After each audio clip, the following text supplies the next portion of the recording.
¿Sabes lo que se siente cuando la tierra misma susurra tu nombre?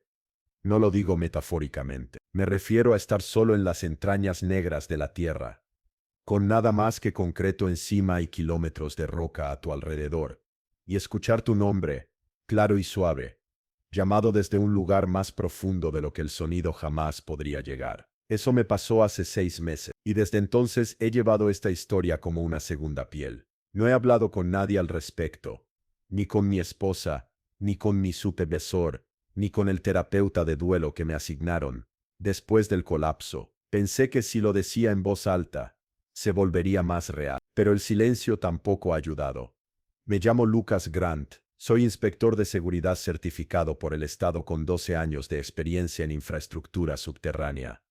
Y me especializo en evaluaciones post-colapso. Eso significa que cuando algo sale mal, cuando un pozo se derrumba o falla un soporte, soy yo quien entra después, con casco y respirador, para evaluar los daños y redactar los informes que determinan si es seguro regresar.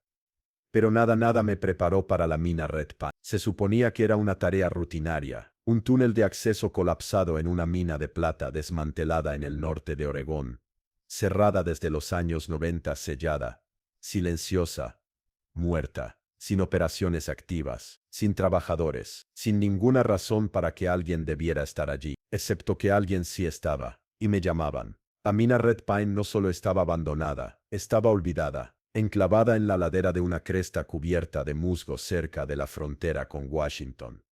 La mina había sido sellada tras una serie de accidentes a principios de los años. Oficialmente se había considerado estructuralmente inestable, después de que la intrusión de agua debilitara las cámaras del sur. Pero todos en el campo sabían que había algo más. Rumores de trabajadores desaparecidos, apagones repentinos en los equipos. Y ese extraño informe final donde el capataz simplemente escribió "no nos quieren ahí abajo" antes de presentar su renuncia. El camino de acceso no había sido transitado en décadas. Mi empresa Stratus Field and Safety recibió la llamada después de que un temblor causara un derrumbe parcial cerca del pozo principal. El Estado quería que confirmáramos que no representaba un peligro para el bosque circundante. Una revisión ambiental estándar. Me dijeron que sería un trabajo de un día: entrar, inspeccionar el túnel superior, recopilar datos, salir. Llegué alrededor de las 9 a.m. Había niebla, y el bosque tenía ese silencio húmedo y pesado, que solo se escucha en terrenos antiguos, ese que se aprieta como lana mojada. La boca de la mina parecía una herida abierta en la ladera, parcialmente derrumbada, pero aún navegable. Mi colega Jordan se quedó en la superficie, para monitorear la comunicación por radio, mientras yo descendía. Era el protocolo. Justo antes de bajar, el capataz de la mina, un hombre llamado Dale, me llevó aparte. Era un hombre mayor, de unos 60 y tantos años, con esa mirada curtida por el sol de quien ha pasado toda su vida al aire libre. ¿Has bajado alguna vez a Red Pine?, preguntó. Negué con la cabeza. Es la primera vez. Dudó. No te acerques al nivel inferior. El pozo de carga está cerrado por algo. Recuerdo reírme, intentando animar el ambiente. Siempre hay algún pozo embrujado, ¿verdad? Dale no se rió, simplemente miró más allá de mí, hacia la boca de la mina, y dijo: algunos lugares permanecen cerrados por algo, hijo. Lo descarté como una superstición. A los viejos mineros les encantaban las historias de fantasmas, pero al encender mi linterna frontal y adentrarme en esa oscura boca de piedra, no pude evitar la sensación de estar descendiendo hacia algo antiguo, algo enterrado por alguna razón. Y justo después de los primeros 100 metros, encontré la primera señal de que Dale no me lo había contado todo. Uno se acostumbra al silencio de las minas. Cuanto más profundo se adentra, más se desvanece el sonido del mundo. Tus pasos se convierten en tu única compañía, rebotando en las paredes excavadas décadas atrás por hombres muertos hace tiempo. Pero Red Pine era silencioso de una manera diferente. No era solo la ausencia de sonido, era la presencia de algo más, algo que escuchaba. Las paredes del túnel estaban resbaladizas por la condensación, y mis botas resonaban demasiado fuerte contra las viejas traviesas. Unos 50 metros más adelante, la temperatura bajó bruscamente. Revisé mi termómetro de muñeca. Había bajado 6 grados en menos de 10 segundos. Hice una pausa, ajusté el flujo de aire de mi máscara y llamé por radio a Jordan. Hay una zona fría aquí. ¿Algún cambio en las lecturas de la superficie? Nada, solo estática. Eso fue lo primero que me molestó. La señal debería haber sido fuerte. Habíamos instalado repetidores. La línea estaba libre 5 minutos antes. Lo intenté de nuevo, y esta vez la voz de Jordan se oyó entrecortada, fina y distante, como si estuviera bajo el agua. ¿Dijiste algo? Sí. Zona fría. La señal está rara. Entendido. Puedes continuar. Solo sigue registrando las temperaturas. Seguí adelante. Fue entonces cuando lo vi. Un cable de teléfono, colgando del techo como una liana flácida, deshilachado al final. No tenía sentido. Se suponía que no debía haber líneas de comunicación en esa sección. La mina estaba sellada antes de la tecnología inalámbrica, y cualquier cable se habría podrido hace años. Pero allí estaba una vieja línea rotatoria, que recorría el techo, cortada limpiamente como si alguien lo hubiera cortado con tijeras. La seguí con la vista y vi que el extremo desaparecía en una grieta de la pared. Una grieta tan ancha que cabía una mano. Me acerqué, cogí mi linterna y fue entonces cuando lo oí. Un clic, como el sonido de un receptor al ser descolgado. Y entonces, apenas audible, desde el otro lado de la pared, oí el silbido de la línea. Y una voz, suave, cercana e innegablemente humana, que decía: Luca. Retrocedí tan rápido que me golpeé la cabeza contra la viga que tenía detrás. Me quedé allí, con el corazón latiéndome con fuerza, mirando la grieta, esperando más. Pero la línea volvió a quedar en silencio absoluto. Me convencí de que era una interferencia residual, tal vez una señal en bucle. Un rebote de radio vieja. Eso fue lo que me dije mientras me daba la vuelta. Pero mentiría si dijera que no miraba por encima del hombro cada pocos segundos. Y ni siquiera había llegado al lugar del derrumbe. Cuanto más me adentraba, más sentía que estaba invadiendo. No en el sentido legal, no en el sentido oficial de contratista estatal, sino en el otro sentido, el primario. Ese instinto infantil insidioso que te susurra que no deberías estar aquí. Unos 100 metros más adelante, encontré el lugar del derrumbe.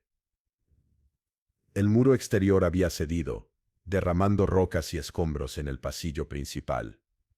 Lo marqué, tomé fotos y me preparaba para regresar cuando noté algo extraño en los registros de inspección. Mi plano impreso, estándar para todas las inspecciones, enumeraba 2 pasillos laterales que se ramificaban desde el pozo principal. Pero allí de pie bajo el destello de mi linterna frontal, vi un pasadizo estrecho parcialmente oculto por un soporte de madera y una lona colgante, tan cubierta de polvo que parecía telarañas. No constaba en los registros oficiales. Volví a llamar a Jordan por radio. Hay un pasadizo no registrado aquí, en la pared este. Después del marcador. ¿Tienes algo? Espera, comprobando. No. Nada. He registrado. ¿Estás seguro? Totalmente seguro. Lo estoy mirando. Podría ser una galería que nunca se cartografió. Ten cuidado. Cartografiado o no, era evidente que estaba en uso. El suelo tenía señales de haber sido alterado recientemente. Polvo barrido, viejas huellas de botas. Viejas, pero no tanto. El polvo en ese lugar era denso, intacto, excepto todo este sendero por donde parecía que algo, o alguien, había pasado hacía días. Quizás horas. Debería haberlo registrado y haber regresado. Debería haberlo llamado, marcarlo como inseguro. Esa es la regla. Pero algo en el pasillo me atraía como si quisiera ser visto. Así que entré. Las paredes eran más estrechas allí, claustrofóbicas. Y a unos 10 metros, encontré la puerta, una trampilla de acero, atornillada a la roca.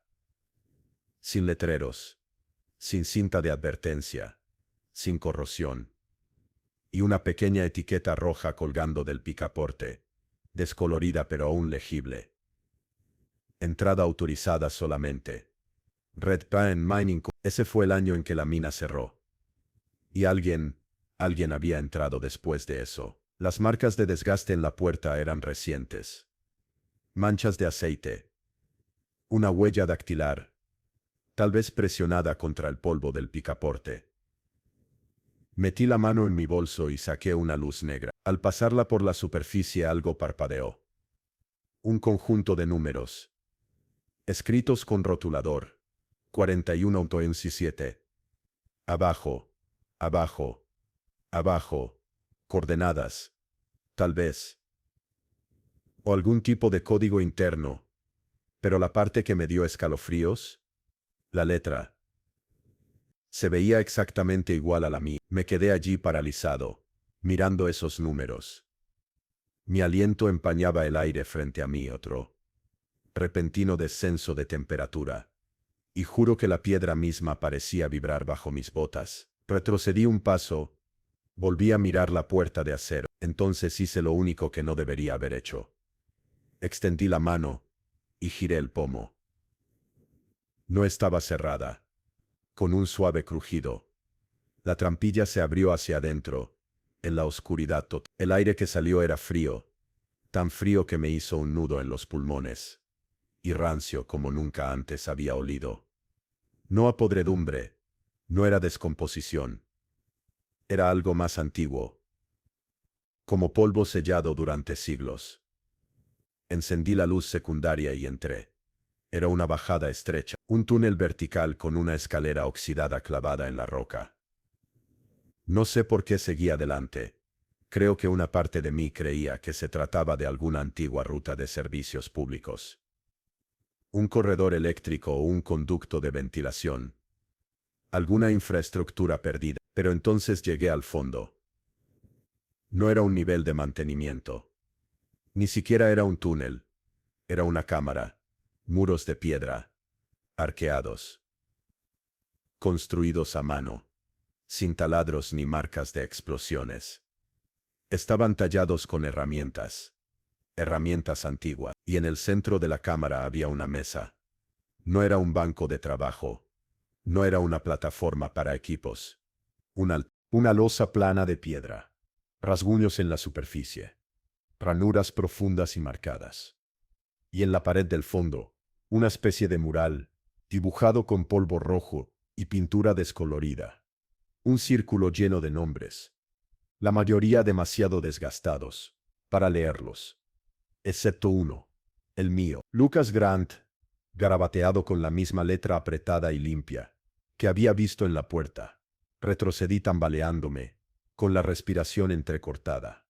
La luz parpadeó, y entonces la oí de nuevo, la voz. Pero más cerca esta vez. Lucas. Esta vez no era una pregunta, era expectante. Como si quienquiera que estuviera ahí abajo conmigo, hubiera estado esperando. Subí la escalera a toda prisa, cada peldaño resbaladizo por el sudor frío. Respiraba agitadamente, presa del pánico. No era solo miedo, era la profunda certeza de haber cruzado un umbral que nunca debí cruzar. Cuando llegué a la superficie, Jordan caminaba de un lado a otro, cerca de la furgoneta. Se puso pálido en cuanto me vio. ¿Dónde demonios estabas, ladrón? Estuviste sin comunicación durante casi 40 minutos. Hay algo ahí abajo, dije sin aliento. Algo que no está en los planos. Me miró como si me hubiera quebrado. Estás cubierto de polvo. Mira tus brazos. Señaló. ¿Te cortaste? Bajé la vista. Tenía las mangas arremangadas. En mi antebrazo, en finos arañazos rojos, había 3 letras. El eje, mis iniciales. No había tocado nada. No había raspado ningún borde afilado. Pero las marcas eran recientes, justo debajo de la piel, elevadas. Casi como si las hubiera grabado en mí. No dormí esa noche. En cambio repasé mis notas, mis fotos, las coordenadas de la puerta. Y entonces saqué algo que no había mirado en años. Los viejos archivos de inspección de mi padre. Verás, mi padre hacía lo mismo que yo. Evaluaciones subterráneas, minas, túneles de alcantarillado, búnkeres. Murió cuando yo tenía 16 años. Dijeron que de un ataque al corazón. Nunca lo investigué, pero escondido en la parte trasera de una de sus viejas carpetas. Encontré un archivo etiquetado como RP40, pino rojo, y dentro un mapa, uno mucho más antiguo. Y allí estaba claro como el agua, una marca dibujada a mano de una cámara inferior. Sin número de acceso, solo una palabra escrita a lápiz al pie de la página. Regresar. Me quedé mirando esa palabra durante horas.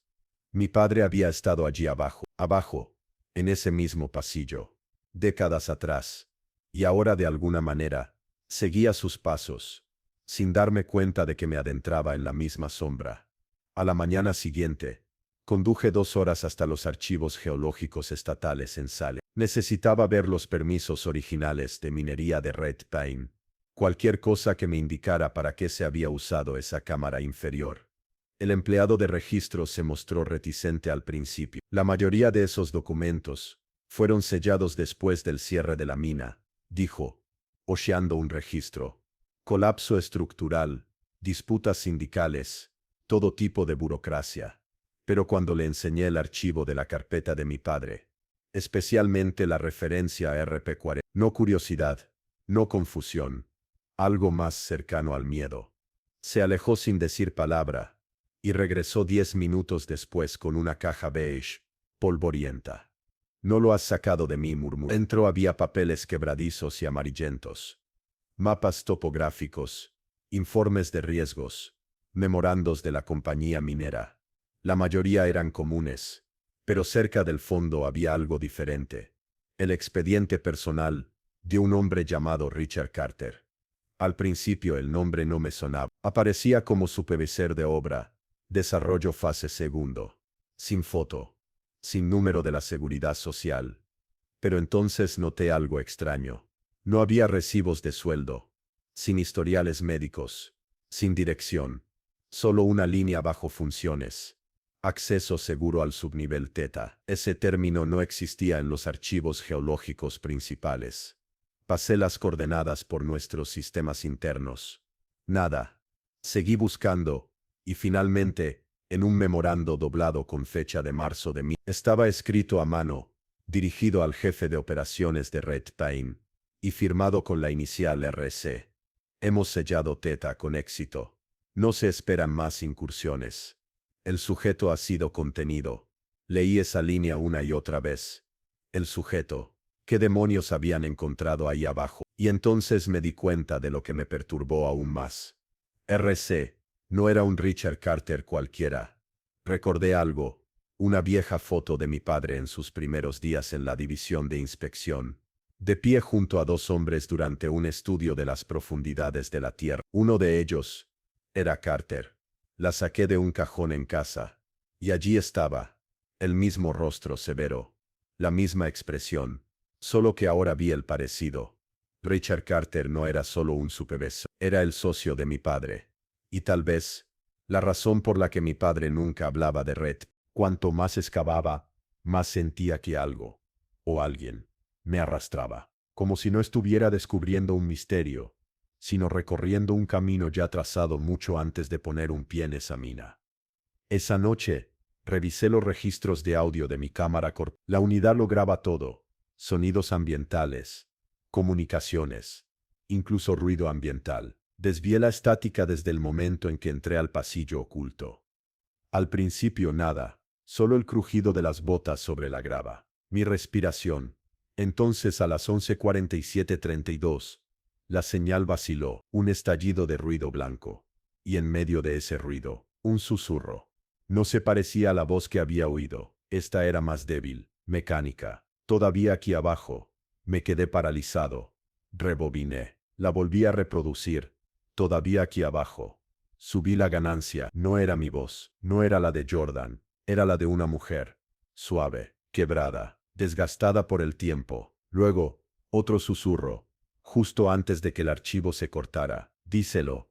La señal se corta. Luego silencio. Me quedé mirando la onda durante casi una hora, con el corazón latiéndome con fuerza. Revisé los registros. Jordan no había oído nada de su lado, pero la voz estaba ahí, en la grabación, enterrada bajo la estática. Algo estaba usando el equipo, extendiéndose. Subí el audio a un analizador de espectro, sin anomalías, pero cuando ralenticé el archivo, solo un 10% más lento, Surgió otra frase oculta tras el susurro. Devuelve lo que se llevaron. Cerré el portátil. Me recosté y sentí una opresión en el pecho, porque lo último que me dijo mi padre, la noche antes de morir, fue extraño.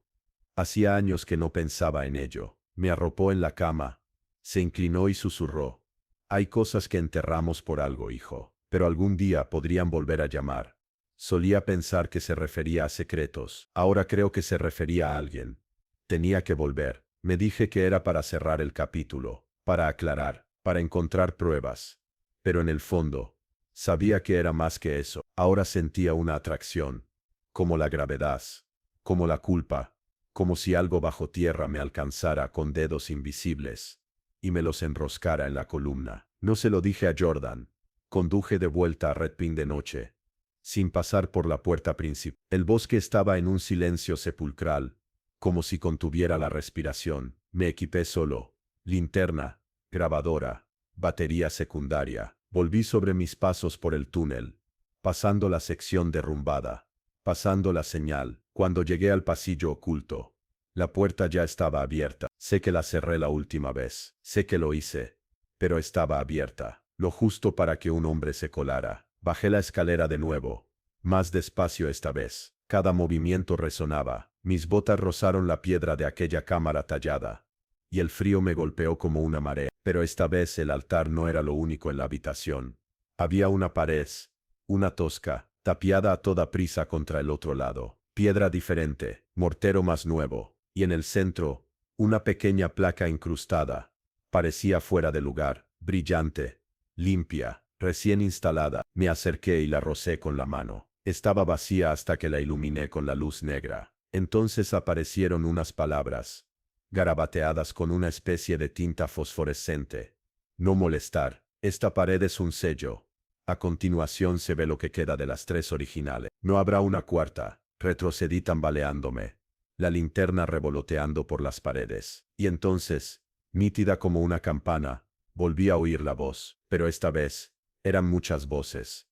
Docenas, susurrando, cantando. Lucas, Lucas, Lucas. Pulsé grabar. Me giré para correr. Y entonces lo vi. Algo tras las grietas de la pared. Una forma. No una persona. No un animal. Una forma. Larga. Delgada. Enroscada sobre sí misma como humo atrapado en una piedra. Observándome desde el otro lado de la pared. Esperando. Salí de aquel túnel medio loco de adrenalina. Conduje toda la noche. No paré hasta llegar a los límites de la ciudad de Portland. No dormí. No pude. Seguí repasando esas voces. La pared. La forma que había detrás. Una y otra vez. Cuando salió el sol, llamé a Jordan. Le dije que me tomaba un descanso. Estrés. Agotamiento. Ni siquiera me preguntó por qué.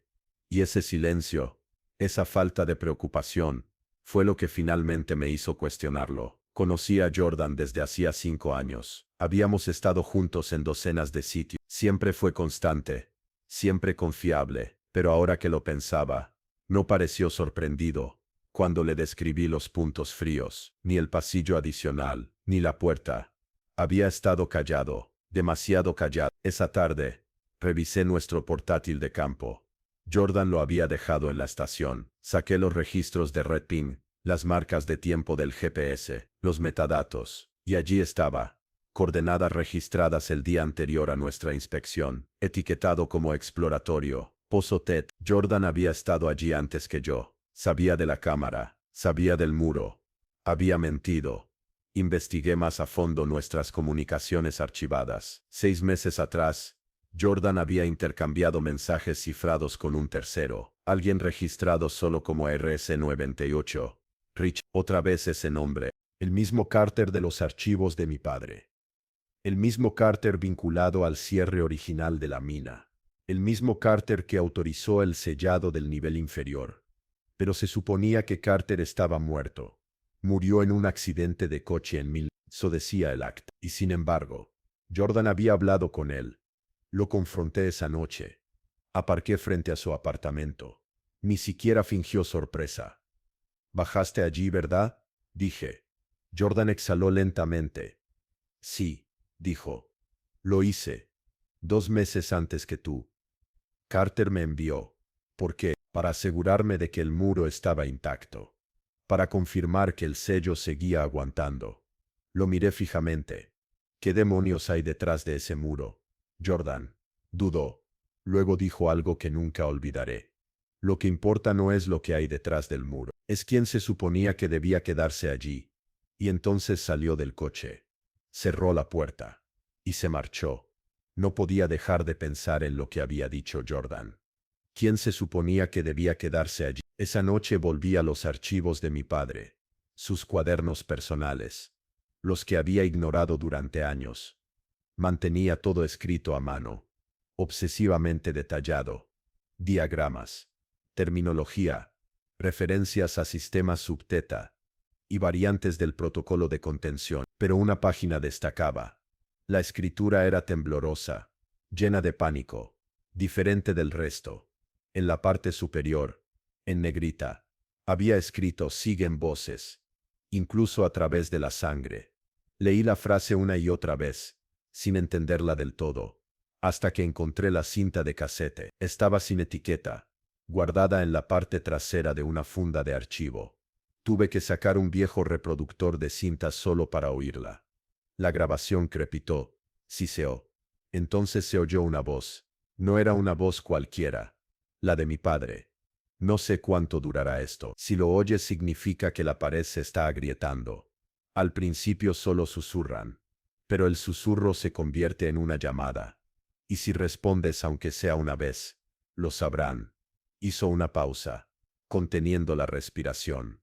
Me conocían, y ahora te conocerán a ti, Lucas. La habitación me dio vueltas. Pronunció mi nombre, en una grabación hecha antes de que yo naciera. Detuve la cinta, rebobiné, la volví a poner. Las mismas palabras. Me conocían, y ahora te conocerán a ti, Lucas. Era imposible. A menos que no se tratara solo de proximidad, a menos que la cámara no llamara a nadie que entrara, sino solo a aquellos a quienes ya había marcado. Líneas de sangre, legado, herencia, de alguna manera, lo que fuera que había tras ese muro se había ligado a mi familia. Mi padre había intentado enterrarlo, sellarlo, pero la conexión persistía, y ahora estaba despertando, porque había bajado allí, porque lo había oído, porque había respondido. Regresé a Red Pen por última vez 3 días después, no porque quisiera, sino porque lo sentía, como una presión que se acumulaba en el aire, como si la atmósfera estuviera esperando, como si algo tras ese muro ya no susurrara, se movía. Traje equipo, un sonar terrestre, monitores de vibración, un dron rastreador. Necesitaba pruebas, pero más que eso, necesitaba saber si podía salir. El pasillo estaba más frío que antes. Mi respiración se nubló al instante.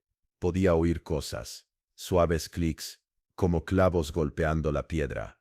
El tipo de sonido que tu mente intenta explicar, hasta que te das cuenta de que ya no resuena. Se acerca. Llegué a la cámara. Mi corazón se paró. La pared, los ladrillos toscos, la argamasa nueva, estaba rota, no destrozada, no demolida, abierta, como si algo se hubiera abierto paso desde dentro. La abertura era lo suficientemente ancha como para arrastrarse. Oscuro más allá, sin luz, sin sonido, excepto un olor, no a podredumbre, ni a moho, ceniza, y algo más, ozono, como si el aire mismo se hubiera quemado. Retrocedí paso a paso. Entonces lo oí de nuevo. Mi nombre. Pero esta vez, no era un susurro. Era una voz, más fuerte, más clara. Venía detrás de mí. Lucas. Me giré. La cámara estaba vacía. Pero algo había en la puerta. Una figura alta, delgada, demasiado inmóvil para ser humana. Ojos que no reflejaban la luz. Una boca que no se movía del todo al hablar. La abriste, dijo. Tranquila, fría, familiar, como si me conociera desde siempre. Entonces retrocedió entre las sombras. Y desapareció. Debería haber corrido. Quería correr. Pero me quedé allí, paralizada, mientras la temperatura descendía en picado y los susurros volvían a empezar. A mi alrededor, sobre mí, dentro de mí, algo se había escapado. Y sabía mi nombre. La mente hace algo extraño en momentos de puro terror. Ralentiza el tiempo. Estira los límites de la realidad. Hace que lo imposible parezca mundano. Lo justo para que puedas sobrevivir. Creo que esa es la única razón por la que no grité, porque lo que salió de las sombras a continuación fui yo. No una alucinación, no un reflejo. Yo. La misma cara, las mismas cicatrices, incluso la misma voz. Parecía que había salido de mí mismo y dejado algo vacío. Pero sus ojos, Dios, esos ojos, no eran míos.